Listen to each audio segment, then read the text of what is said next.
AIMS license status. If you wish to view the Avatier Identity Management Suite or AIMS products and connectors that your organization licensed, or to install a new license, use the License Status screens. Start at the AIMS Configuration User Interface and select License Status under Options. From the License Status screen, you can quickly see the products, features, and connectors that are currently licensed and those that are not by reviewing the status column. You can start a 45-day trial evaluation of any unlicensed product by selecting the checkbox next to an item and Start Trial. Selecting Install License displays a screen where you enter a new license string and email combination.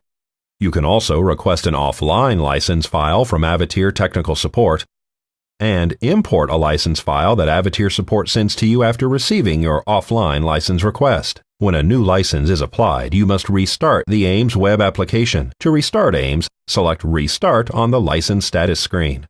For more on AIMS license status, visit the Avatier Support Wiki.